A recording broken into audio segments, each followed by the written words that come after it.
নির্বাচনী প্রস্তুতি দেখে গেলেন জেলা শাসক। হাওড়ার বেলুর লালবাবা কলেজে নির্বাচনী প্রস্তুতি দেখে গেলেন হাওড়ার জেলা শাসক ও পুলিশ কমিশনার সহ অন্যান্য আধিকারিকেরা।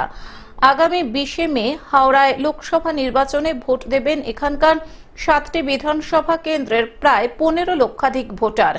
সুষ্ঠুভাবে লোকসভা নির্বাচন পরিচালনার জন্য সবকটি বিধানসভা কেন্দ্রের স্পর্শকাতর বুথগুলি পরিদর্শন করছেন কমিশনের আধিকারিকেরা।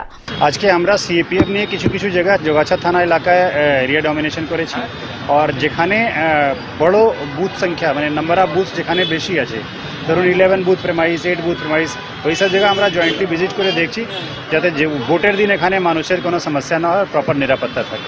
এদিন বেলা 1টা নাগাদ হাওড়ার জেলা শাসক পি দীপপ্রিয়া ও পুলিশ কমিশনার প্রবীণ কুমার ত্রিপাঠী হাওড়ার বেলুরের লাল বাবা কলেজ পরিদর্শনে আসেন। এদিন জেলা শাসক বলেন, সব বিধানসভা কেন্দ্রের স্পর্শকাতর বুথ আমরা পরিদর্শন করছি, সেখানে সব ব্যবস্থা ঠিক আছে কিনা এসব দেখা হচ্ছে।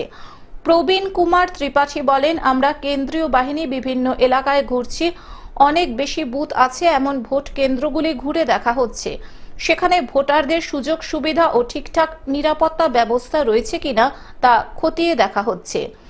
একটু ভিজিট করছি, যা যা আমাদের বুথগুলো আছে প্রত্যেক অ্যাসেম্বলি সেগমেন্টে, ওগুলো যতটুকু বুথের অ্যারেঞ্জমেন্টস আমরা করব ওগুলো আমরা একটু ইন্সপেকশনটা করছি। কোনটা স্পর্শকাতর বা কোনো না, ওটা এখন অ্যাসেসমেন্ট চলছে। এই মুহূর্তে আমরা ইনফ্রাস্ট্রাকচার নিয়ে একটু দেখে আসলাম। হাওড়া থেকে কৌশিক ঘোষের report, globe news.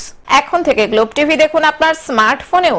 Google play store অথবা অ্যাপল স্টোর থেকে ডাউনলোড করুন গ্লোব টিভি লাইভ অ্যাপ। এছাড়াও জিও টিভি অ্যাপ থেকেও দেখুন গ্লোব টিভি লাইভ।